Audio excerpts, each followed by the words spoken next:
Display connector change करते समय ये कंपोनेंट ही गायब कर देते हैं और फिर परेशान हो जाते हैं भैया डिस्प्ले नहीं आ रही है, समझ लो। तो अगर इनमें से एक भी कंपोनेंट मिस हो जाएगा ना, कोई भी रीजन से हो एक्स वाई जेड, तब भी मोबाइल फोन के अंदर ग्राफिक नहीं आएगा। ग्राफिक तभी आएगा जब ये पांचों के पांचों कंपोनेंट आपको बिल्कुल ओके बोर्ड पे लगे होंगे, ठीक है। तो कभी भी आपके पास ग्राफिक के लिए फोन आ रहा है तो फिजिकली आप सबसे पहले यही देख लो कि 5 कंपोनेंट जिंदा है या मर गए, ठीक है। अगर इसमें से एक भी कंपोनेंट जिंदा नहीं होगा ना तो मोबाइल फोन के अंदर ग्राफिक नहीं आएगा, नहीं बनेगा। तो अभी जो हमारी क्लास चल रही है, लाइव क्लास चल रही है, और यहाँ पे मैं कुछ चीजें आपको बताने वाला हूँ। जो कल हमारा टॉपिक चल रहा था उस टॉपिक को हम थोड़ा आगे बढ़ाते हैं। कल जो हमने बात करा था वो बात करा था लाइट सेक्शन के बारे में, और मैंने फुल एक्सप्लेन आपको करके बताया था, प्रैक्टिकली आपको सारी चीजें दिखाई थी कि मोबाइल फोन के अंदर लाइट सेक्शन कैसे काम करता है, ठीक है। कभी भी अगर डिस्प्ले की फॉल्ट होती है ना तो डिस्प्ले में दो तरह की फॉल्ट आती है। एक जो फॉल्ट होता है वो होता है लाइट, और दूसरा जो फॉल्ट होता है वो होता है ग्राफिक। तो सबसे पहले तो हमें ये समझना होता है कि मोबाइल फोन के अंदर हमें काम लाइट सेक्शन पे करना है या फिर ग्राफिक सेक्शन पे करना है, ठीक है। तो लाइट सेक्शन और ग्राफिक सेक्शन के फॉल्ट का हमें फिजिकली फोन को देख के पता चल जाएगा, ठीक है। लाइट सेक्शन में क्या होता है, लाइट सेक्शन में मोबाइल फोन की जो एलसीडी होती है ना उसके नीचे इस टाइप की एलईडी लगी होती है जिसको हम बोलते हैं लाइट इमिटिंग डायोड। अब ये जब लाइटें सारी जलती है ना तब मोबाइल फोन के अंदर ग्राफिक को हम देख सकते हैं। ग्राफिक तो वैसे ही बनता है, पर ग्राफिक को हम तभी देख सकते हैं जब ये लाइटें सारी। तो ग्राफिक और लाइट दो तरह की प्रॉब्लम होती है। लाइट में क्या होता है कि मोबाइल फोन के अंदर ग्राफिक तो बनता है, जब आप टॉर्च वगैरह से जब उसको देखोगे ना मोबाइल फोन को तो आपको चित्र दिखेंगे।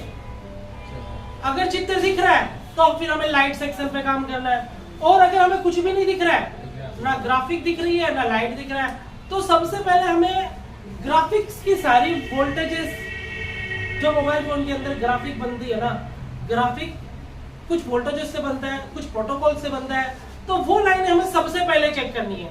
अगर वो सारी लाइनें ओके होगी तो इसका मतलब है कि मोबाइल फोन के अंदर लाइट सेक्शन में प्रॉब्लम है। कई बार ऐसा भी होता है कि लाइट सेक्शन में प्रॉब्लम होती है, उसके कारण भी हमें ग्राफिक नजर नहीं आता है, ठीक है। तो हम वोल्टेजेस चेक करके ये पता कर सकते हैं कि मोबाइल फोन के अंदर लाइट सेक्शन की फॉल्ट है या फिर ग्राफिक का है। तो कल हमने लाइट सेक्शन लाइव करा था, आज हम ग्राफिक सेक्शन के बारे में मैं आपको बता रहा हूँ कि ग्राफिक सेक्शन में आप क्या क्या चीजें चेक करोगे स्टेप बाय स्टेप, ठीक है। तो किसी भी मोबाइल फोन के ग्राफिक को रिपेयर करने के लिए सबसे पहले हमें आ जाना है hardware solution, small new schematic open करके, ठीक है। और जो भी पर्टिकुलर मॉडल है उसको ओपन करना और सीधा ही हमें आ जाना एलसीडी की पीडीएफ पे, ठीक है। अब जब हम एलसीडी की पीडीएफ पे आएंगे ना तो यहाँ पे हमें क्या दिखेगा कि कुछ इस टाइप से लिखा होगा मिपी, या फिर लिखा होगा डीएसआई। मिपी एक प्रोटोकॉल है, डिस्प्ले सीरियल इंटरफेस है, ठीक है ना, जिसपे मोबाइल फोन की डिस्प्ले और कैमरा काम करता है। जो मोबाइल फोन की मिपी का जो प्रोटोकॉल्स होता है ना, तो जो डिस्प्ले का कनेक्टर होता है ना, उस कनेक्टर में 10 पिन जो होगी ना, वो 10 पिन इस मिपी की होगी, ठीक है। जैसे मान लेते हैं हम यहाँ पे एक डिस्प्ले का कनेक्टर बना लेते हैं, ठीक है। तो यहाँ पे एक जो डिस्प्ले का कनेक्टर होगा ना, अब इसमें से 10 जो पिन होगी ना, वो 10 पिन मिपी प्रोटोकॉल्स की होगी, ठीक है।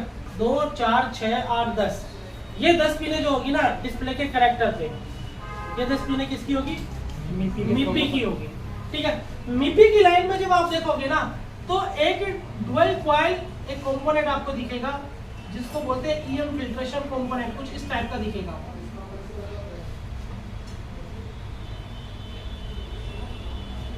कुछ इस टाइप का आपको दिखेगा, इसको बोलते हैं ईएम फिल्ट्रेशन कंपोनेंट। तो आप डायग्राम में देखो तो दिखता है ना,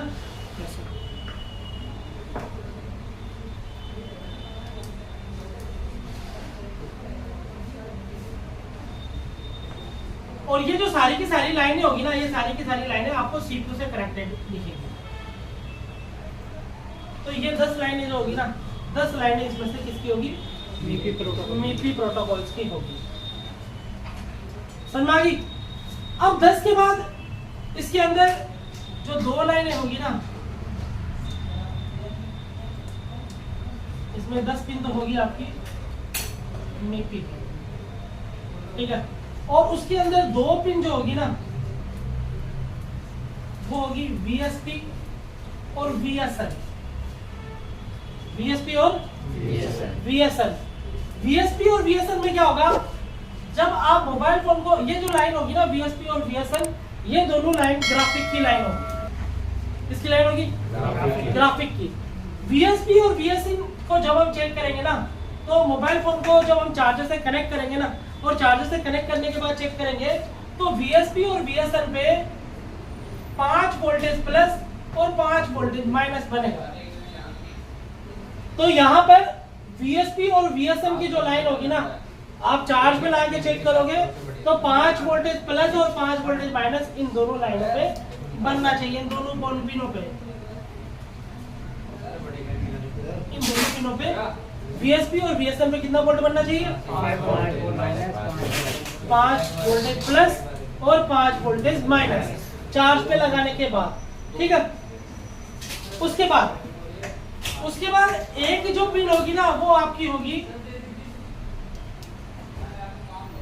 ये जो लाइन होगी ना, ये आपकी लाइन होगी 1.8 वोल्टेज। कितने वोल्ट की? 1.8 वोल्टेज इस वाली पिन पे, जो कोई सा भी होगा इसके अंदर, वो हमें डायग्राम में देखना पड़ेगा, ठीक है। तो एक जो इसके अंदर पिन होगी ना, वो होगी आपकी 1.8 वोल्टेज, ये होगी आपकी वीरेज वोल्टेज, ठीक है। उसके बाद हमें एक और मिलेगी, वो मिलेगी आपको LCM रिसेट की लाइन, RST, ठीक है।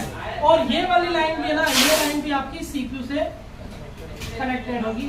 और जब चार्ज पे लाके चेक करोगे तो इस पे भी 1.8 वोल्टेज, इस पे भी 1.8 वोल्टेज बनना चाहिए।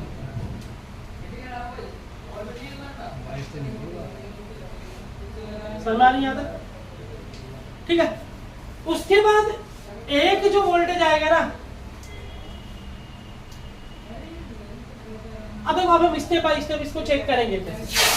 सबसे पहले हमें क्या करना है, इन सबका GR चेक कर लेना है। क्या चेक करना है? GR मतलब ग्राउंड रीडिंग। और GR चेक करने के लिए एक स्कीमेटिक में मोड दे रखा है, डायोड मोड। डायोड मोड पे जाना और डायोड मोड पे इन सबका GR देख लेना, कौन सी पिन पे कितना GR आ रहा है।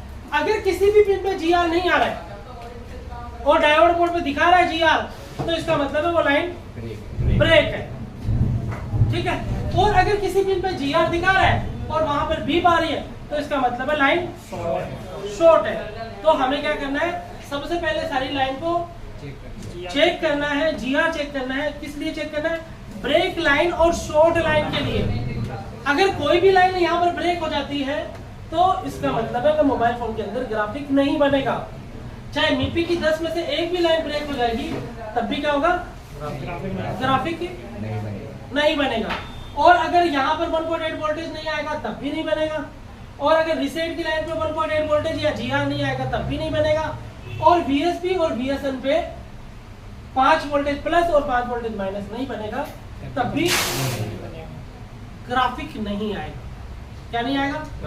ग्राफिक नहीं आएगा। तो ये सारी वोल्टेजेस हमें चेक करनी होती है कभी भी अगर हमारे पास ग्राफिक के लिए फोन आ रहा है। अब ये सारी वोल्टेज अगर ओके है ना, तब हमें कल की तरह, जैसे हमने कल लाइट सेक्शन पे प्रैक्टिकली काम करा था, फिर उसके हिसाब से फिर हमें लाइट सेक्शन पे काम करना है। समझ में आ रही मेरी बात? तो सबसे पहले हमें क्या करना है, ये सारी चीजें हमें चेक करनी है। अब फॉर एग्जांपल हम मान लेते हैं कि इस वाले पिन पे कोई GR नहीं आ रहा, यहाँ पे इसको पिन को हम नंबर देते हैं, पिन नंबर 1 और पिन नंबर 2। यहाँ पे कोई भी रीडिंग नहीं आ रहा है। अगर यहाँ पे रीडिंग नहीं आ रहा है, तो इसके बगल में अभी मैंने आपको एक कंपोनेंट दिखाया था ना, अभी दिखाया था ना? Yes sir. Yes sir. तो यहाँ पर जो कंपोनेंट मैंने आपको दिखाया ना, इसका नाम होता है ईएम फिल्ट्रेशन कंपोनेंट। ठीक है, जो मैक्सिमम मोबाइल फोन की जो डिस्प्ले का कनेक्टर होगा ना, उसके बगल में लगा हुआ होता है। तो बहुत से टेक्नीशियन क्या करते हैं, जब मोबाइल फोन की डिस्प्ले को निकालते हैं तो डिस्प्ले को निकालने के साथ साथ में ये कनेक्टर के बगल में जो ईएम फिल्ट्रेशन कंपोनेंट लगाता है उसे भी निकाल देते हैं, समझ लो। या कई बार क्या करते हैं, डिस्प्ले कनेक्टर चेंज करते समय ये कंपोनेंट ही गायब कर देते हैं और फिर परेशान हो जाते हैं, भैया डिस्प्ले नहीं आ रही है, समझ लो। तो अगर इनमें से एक भी कंपोनेंट मिस हो जाएगा ना, कोई भी रीजन से हो XYZ, तब भी मोबाइल फोन के अंदर ग्राफिक नहीं आएगा। ग्राफिक तभी आएगा जब ये पांचों के पांचों कंपोनेंट आपको बिल्कुल ओके बोर्ड पे लगे होंगे। ठीक है, तो कभी भी आपके पास ग्राफिक के लिए फोन आ रहा है तो फिजिकली आप सबसे पहले यही देख लो कि 5 कंपोनेंट जिंदा है या मर गए। ठीक है, अगर इसमें से एक भी कंपोनेंट जिंदा नहीं होगा ना, तो मोबाइल फोन के अंदर ग्राफिक नहीं बनेगा। ठीक है, तो अब मैंने देखा कि ये सारे के सारे ओके है, मतलब फिजिकली ओके है। ठीक है, अब मैंने क्या करा, पिन नंबर 1 और 2 पे चेक करा, यहाँ पे कोई भी GR नहीं आ रहा है। अब GR नहीं आ रहा है तो सबसे पहले हमें क्या करना है, इसके बगल का जो कंपोनेंट है ना, इसमें चेक करना है कि इस पे GR आ रहा है या नहीं आ रहा है। ठीक है, अगर इस पे GR आ रहा है और इस पे नहीं आ रहा है तो इसका मतलब है कि ये लाइन ब्रेक हो गया है। ठीक है, अभी मैंने आपको फोन पे भी दिखाया था कि भैया देखो ये सारे के सारे अंदर से लाइन जा रही है। ठीक है, अगर ये लाइन मिस हो जाएगी तब आपको क्या करना है, यहाँ से जंपर उठाना है और इसके पिन पे दोबारा जंपर लगाना, प्रॉब्लम सॉल्व हो जाएगी। ठीक है, अब हमें क्या करना है, यहाँ पे चेक करना है। अगर यहाँ पे ही रीडिंग नहीं आ रही तो जंपर कहाँ लगाओगे भाई? जंपर आप कब लगा सकते हो कि इसकी पिन नंबर 1 पे तो नहीं आ रहा है पर इस ईएम फिल्ट्रेशन पे आ रहा है। ठीक है, अब इस पे आ रहा है और इस पे नहीं आ रहा है, तब आपको क्या करना है, जंपर लगाना है। और अगर इस पे ही नहीं आ रहा फिर क्या करोगे, तब इसकी दूसरी साइड में चेक करो कि इस पे आ रहा है नहीं आ रहा है। ठीक है, अगर इसकी दूसरी साइड में आ रहा है पर फर्स्ट साइड में नहीं आ रहा है तो यहाँ से इसको जंपर मारोगे या फिर इसको चेंज करोगे, प्रॉब्लम सॉल्व हो जाएगी 100%। ठीक है, और अगर इधर भी नहीं आ रहा है तो ये प्रॉब्लम कहाँ पे चली जाएगी, आपकी CPU में। क्यों चली जाएगी, क्योंकि MIPI जो प्रोटोकॉल्स होते हैं ना, ये सारी की सारी लाइन आपकी CPU से कनेक्ट होती है। ठीक है, तो इस तरीके से हमें क्या करना है, MIPI लाइन को ओके करना है, चेक करना है।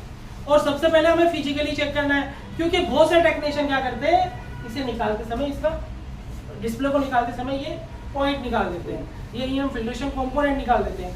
तो जब ये कंपोनेंट निकल जाएगा ना, तब भी मोबाइल फोन के अंदर ग्राफिक नहीं बनेगा। ठीक है, समझ में आई सारी चीजें? Yes sir.